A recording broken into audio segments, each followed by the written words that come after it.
Assalamualaikum warahmatullahi wabarakatuh. Sebelumnya, izinkan kami untuk mempresentasikan terkait biofarmasi hidung secara sistemik. Adapun anggota kelompok 2 dari kelas kami yaitu yang pertama ada Wida Alivia Rahmatika, lalu yang kedua ada Adis Firna Julia, yang ketiga Adris Hoiril Umam, yang keempat ada Afia Khaira, kelima ada Elga Olivia Putri, dan yang keenam ada saya sendiri yaitu Adini Sandro Aziza, dan yang terakhir ada Fatima Zakia.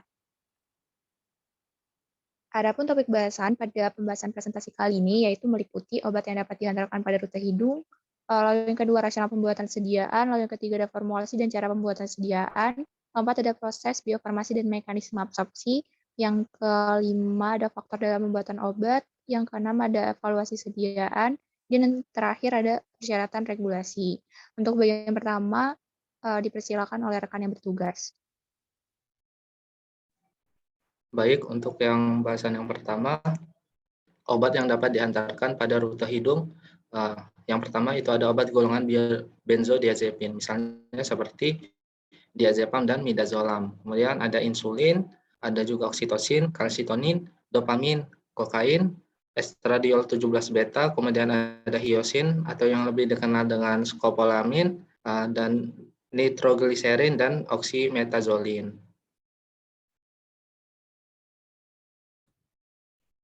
Selanjutnya itu rasional pembuatan sediaan untuk penghantaran terkait.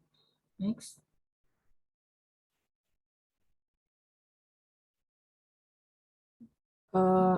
Selama lebih dari 2 dekade, gel rektal diazepam adalah satu-satunya obat kejang yang disetujui oleh FDA yang diperbolehkan untuk manajemen kejang di luar rumah sakit. Namun, rute ini memiliki keterbatasan termasuk invasif dan juga keterbatasan administrasinya. Lalu juga ada kurangnya penerimaan sosial dari rute rektal ini. Next. Sehingganya terapi penyelamatan diazepam untuk terapi kejang ini untuk di luar rumah sakit harus memungkinkan untuk memberikan rute dan formulasi yang penyerapannya itu cepat, bioavailabilitasnya yang konsisten dan tinggi, potensinya yang baik dan juga dalam volume dosis yang kecil, onset kerjanya yang andal dan cepat, dan juga indeks terapeutiknya yang luas. Next. Oleh karena itu, rasional pemilihan diazepam dalam rute intranasal ini dan dalam sediaan spray ini didasarnya itu didasarkan pada keuntungan sebagai berikut, diantaranya itu administrasinya yang cepat dan mudah, penyerapan dan onsetnya yang juga relatif cepat, aman, kerjasama pasien yang tidak diperlukan, dan juga relatif tidak menyakitkan bagi pasien, lalu menghindari metabolisme lintas pertama di tubuh. Selain itu juga dapat diterima secara sosial dibandingkan rute rektal dan kemungkinan pengiriman obat langsung sampai ke otak, dan juga bioavailabilitasnya 97% dibandingkan dengan rute intravena diazepam.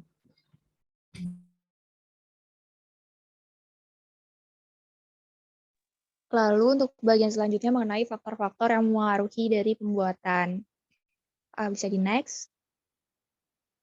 Adapun beberapa faktor yang terkait, yaitu yang pertama terkait zat aktif. Karena kita memilih suatu sediaan yaitu dari diazepam, dan zat aktif tersebut adalah diazepam juga, yaitu di mana diazepam dapat mencapai otak itu melalui jalur yang tidak langsung gitu, tanpa transportasi dari hidung ke otak.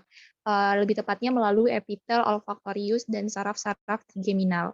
Nah, karena kita menggunakan suatu sediaan atau suatu zat aktif berupa diazepam, kita tahu bahwa diazepam sendiri merupakan golongan benzodiazepin yang diketahui sebagai modulator alosteraik positif dari reseptor GABA. Nah, lalu yang ketiga, kita tahu bahwa diazepam sendiri itu memiliki sifat lipofilik, yang mana dia dapat mempromosikan suatu atau mendistribusikan ke dalam jaringan lemak otak yang mengakibatkan suatu efek farmakodinamik yang berkelanjutan nantinya. Nah, lalu faktor yang kedua yaitu mengenai ekspien. Karena di sini kita menggunakan suatu sediaan berupa mikroemulsi, adapun eksipien yang digunakan yaitu ada etil lauret, ada etil oleat, Twin 80, propilen glikol, etanol, dan H2O. Nah, dari sistem mikroemulsi tersebut, kita tahu bahwa komposisi dari beberapa eksipien tersebut itu dapat menunjukkan suatu kapasitas dari kelarutan diazepam yang sangat tinggi di dalam rute yang sudah ditentukan. Nah, dengan rasio beberapa eksipien yang ada, itu membuat suatu mikroemulsi itu tampak menjadi sistem biokontinu dengan menghasilkan suatu viskositas lebih rendah dan kemampuan semprot yang baik. Mungkin bisa di next. Lalu untuk faktor yang ketiga yaitu teknologi pembuatan. Nah, pada kali ini teknologi pembuatan sendiri kita menggunakan suatu mikroemulsi di mana sistem air, minyak, surfaktan, dan juga konsurfaktan yang digunakan secara optik ataupun isotropik itu dia stabil secara termodinamik. Nah, sehingga karena kita sudah mempelajari sebelumnya juga terkait penghantaran obat, maka dapat dikatakan bahwa kapasitas kelarutannya untuk obat yang sukat larut dalam air itu dapat digunakan untuk pembuatan mikroemulsi. Nah, untuk faktor yang selanjutnya akan dibacakan oleh rekan saya. Selanjutnya, faktor yang keempat yaitu fisiologi manusia. Pada fisiologi manusia terdapat beberapa kondisi yang mempengaruhi pembuatan diazepam. Yang pertama yaitu permeabilitas membran. Obat-obat yang larut dalam air, khususnya obat-obat dengan berat molekul besar, itu memiliki permeabilitas membran yang rendah. Yang kedua yaitu pH lingkungan. Kemudian yang ketiga yaitu ada mucociliary clearance, di mana mucociliary clearance merupakan salah satu fungsi saluran pernapasan bagian atas untuk mencegah zat berbahaya mencapai paru-paru. Sehingga mucociliary clearance tidak boleh terganggu untuk mencegah infeksi saluran pernapasan bagian bawah. Kemudian yang keempat ada rinitis. Pada kondisi rinitis, itu mempengaruhi penyerapan obat melalui selaput lendir akibat peradangan. Bisa di next.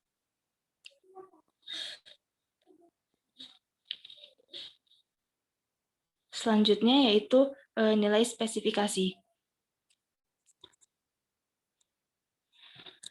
Pada sediaan intranasal diazepam, kelarutan obat harus cukup tinggi untuk memberikan dosis terapeutik dalam volume yang terbatas. Maka sediaan dibuat dalam bentuk mikroemulsi untuk meningkatkan kelarutan dan memungkinkan penyerapan yang cepat.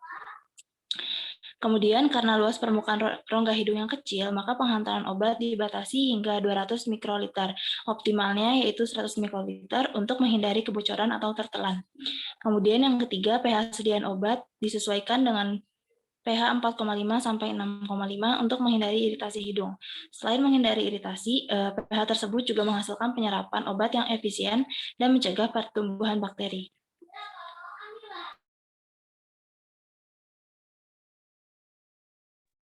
Selanjutnya, proses biofarmasi dan mekanisme absorpsi. Next. Pada proses biofarmasi hidung melalui jalur sistemik, hidung menghirup obat semua partikel yang memiliki ukuran aerodinamis 10-20 mikrometer. Kemudian disimpan pada mukosa hidung. Lalu menghindari deposisi yang baik seperti epitel lurik, atrium anterior, dan di daerah nasofaring posterior yang menyebabkan hilangnya obat. Partikel larut jika disimpan dalam rongga hidung akan diangkut oleh posterior dengan gerakan silia, lalu dikirim dan didistribusikan ke paru-paru. Pengiriman dari hidung ke sistem saraf pusat melalui penciuman, ureoepitelium, dan mungkin melibatkan paraseluler, transseluler, atau transportasi neuronal. Next.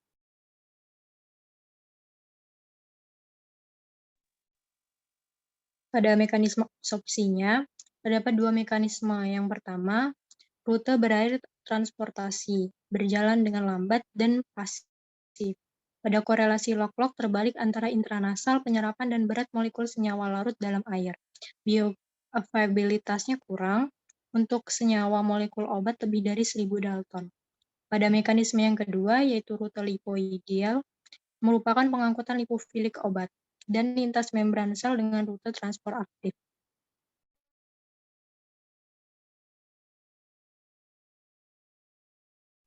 Lalu selanjutnya mengenai evaluasi sediaan. Terkait evaluasi sediaan sendiri, itu ada beberapa hal, yaitu yang pertama penampilan warna dan kejernihan. Yaitu di mana formula yang disiapkan itu diperiksa dengan suatu kejelasan, fluiditas, homogenitas, dan juga pemisahan pada fasenya.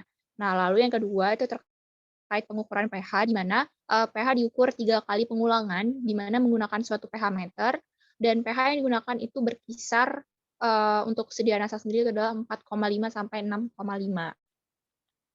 Mungkin untuk selanjutnya, yaitu terdapat pengukuran viskositas. Nah, pada hal ini, viskositas dari mikroemulsi itu diukur pada suhu kamar terlebih dahulu dengan suatu viskometer Brookfield dengan menggunakan suatu spindle nomor 40 dengan kecepatan yang dimulai pada 5 rpm secara bertahap. Nah, untuk meningkat sampai mencapai 100 rpm pada suatu interval kurang lebih konstan dari 30 detik. Nah, lalu yang keempat, ada pengujian kandungan obat, di mana pada pengujian kandungan obat sendiri itu diambil 1 gram diazepam yang memang sudah ditimbang dalam labu ukur 100 ml, lalu dilarutkan dalam suatu isopropil alkohol, dan dilanjutkan dengan divortex selama 5 menit, dan disaring menggunakan speed filter 0,45 meter, lalu diencerkan sebanyak 1 ml larutan yang disaring dengan isopropil alkohol, lalu yang terakhir dianalisis dengan kandungan diazepam secara spektrofotometri pada panjang gelombang 240 nanometer. Lalu yang selanjutnya, untuk evaluasi selanjutnya yaitu yang kelima terkait evaluasi mikroskopik. Nah, pada hal ini pengamatan morfologi dan struktur diazepam itu menggunakan TEM. Nah, itu dengan cara dengan mengencerkan suatu mikroemulsi dengan air suling dengan perbandingan 1:10, lalu diendapkan setetes mikroemulsi encer pada kisi berlapis karbon, lalu kisi tersebut dilapisi atau dikeringkan dan diambil pada slide, lalu ditutup dengan penutup dan diamati di bawah mikroskop. Lalu untuk selanjutnya itu distribusi ukuran partikel, di mana distribusi ukuran partikel itu dengan menentukan suatu partikel pada formulasi sediaan menggunakan transmission electron microscopy. Next. Lalu yang ketujuh ada spray content uniformity atau SCU. Nah, pada hal ini itu terdapat beberapa kriteria penerimaan yang memang sudah didefinisikan. Yaitu ada 3 hal, yaitu yang pertama terkait jumlah bahan aktif tidak di luar itu sebanyak 80-120%, di mana klaim label untuk lebih dari 1 dari 10 wadah. Lalu yang kedua, tidak ada penentuan di luar sebesar 75-125% dari klaim label. Lalu yang terakhir, rata-rata tidak di luar yaitu 85-115% dari klaim label itu sendiri. Nah, lalu yang untuk evaluasi sediaan yang terakhir yaitu pump delivery, di mana ada 3 hal dengan cara formulasi digerakkan selama 10 kali dalam botol yang telah ditimbang sebelumnya, lalu botol ditimbang kembali setelah 10 aktuasi dan dihitung selisihnya. Mungkin selanjutnya akan dibacakan oleh rekan saya yang lain. Jadi selanjutnya adalah formulasi dan cara pembuatan dari mikroemulsi diazepam intranasal. Berikut merupakan formula dari mikroemulsi diazepam, di mana untuk yang pertama itu ada diazepam yang berfungsi sebagai zat aktifnya, kemudian ada etil laurat dan etil oleat dengan fungsi sebagai minyak, kemudian ada twin 80 sebagai surfaktan, kemudian ada propilen glikol sebagai kosurfaktan, kemudian ada etanol sebagai pelarut, dan aquades sebagai pelarut. Untuk cara pembuatan dari mikroemulsi diazepam, pertama-tama dibuat terlebih dahulu fase minyak dan fase airnya, di mana fase minyak ini dibuat dengan cara mencampurkan etil laurat dan etil oleat. Kemudian fase air dibuat dengan cara mencampurkan twin 80 dan propilen glikol serta etanol, lalu diaduk kemudian ditambahkan dengan zat aktifnya yaitu diazepam. Kemudian dicampurkan dari kedua fase tersebut. Setelah itu diaduk dengan menggunakan pengaduk magnetik. Setelah itu campurannya diaduk hingga membentuk massa emulsi yang homogen.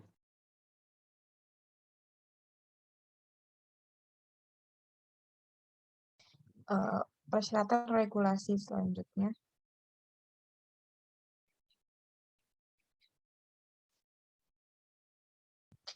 Yang pertama itu ada proses manufaktur, di mana dalam proses ini tuh harus divalidasi untuk memastikan homogenitas formulasi selama proses pengisian, produksi rutin, dan mencakup pengendalian yang memastikan bahwa semua wadah berada dalam volume pengisian atau kisaran berat isi yang sesuai.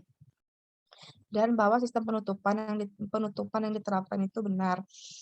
Semua produk juga harus memiliki kontrol proses untuk pengujian kinerja mekanisme pelepasan aktuasi dari setiap unit jika sesuai. Untuk dari excipient sendiri, di mana Selain persyaratan farmakope biasa, tes tambahan untuk mengkarakterisasi bahan yang digunakan harus dimasukkan dalam spesifikasi yang sesuai. Untuk produk yang dikhususkan untuk hidung, uji dan uji ukuran partikel multititik yang sesuai harus disertakan untuk eksipien atau jika sesuai. Untuk butiran eksipien dan juga zat obat. Batas untuk pengujian ini harus dikualifikasikan oleh hasil batch yang digunakan untuk memproduksi produk obat. Untuk uji berdasarkan farmakope itu di mana eksipien yang memiliki riwayat penggunaan yang baik dalam produk untuk hidung dan diuji menurut monografi farmakope yang diterima dapat digunakan tanpa memberikan data keamanan pada eksipien saja, asalkan jumlah yang digunakan sama untuk rute administrasi. Sementara untuk non-farmakope, eksipien yang tidak diuji menurut monografi farmakope yang diterima harus terbukti aman bila diberikan melalui rute pemberian hidung sebagaimana mestinya. Untuk spesifikasi produk obat, bagian ini tuh menjelaskan tes spesifikasi khusus untuk produk hidung. Pengujian ini disertakan dalam spesifikasi dokumen panduan lainnya, misalnya ICH. Kriteria penerimaan harus ditetapkan berdasarkan rentang variasi yang diamati dalam batch yang menunjukkan kinerja yang diterima secara in vivo, serta tujuan penggunaan produk. Kemampuan proses dan stabilitas data juga dapat dipertimbangkan. Selain itu, pengujian dan batasan berbeda mungkin berlaku saat rilis versus umur simpan. Perbedaan harus dijelaskan dengan jelas dan dibenarkan. Dokumen panduan lain yang berlaku untuk semua jenis bentuk sediaan harus dikonsultasikan mengenai penetapan spesifikasi, pengujian pelepasan umur simpan, dan juga pengujian berkala. Untuk stabilitas obat, produk obat, di mana semua produk inhalasi dan hidung harus diuji stabilitasnya terhadap uji indikasi stabilitas yang termasuk dalam spesifikasi produk obat menurut dokumen panduan yang berlaku. Untuk sistem penutupan wadah produk, di mana selain pengujian spesifikasi sistem penutupan wadah standar, pengujian lebih lanjut untuk mengkonfirmasi pengiriman obat yang dapat diproduksi oleh perangkat pengiriman juga harus diperlukan. Komposisi semua komponen sistem penutup wadah harus disediakan dan harus sesuai dengan standar yang relevan, misalnya farmakope, dalam kaitannya dengan tujuan penggunaannya.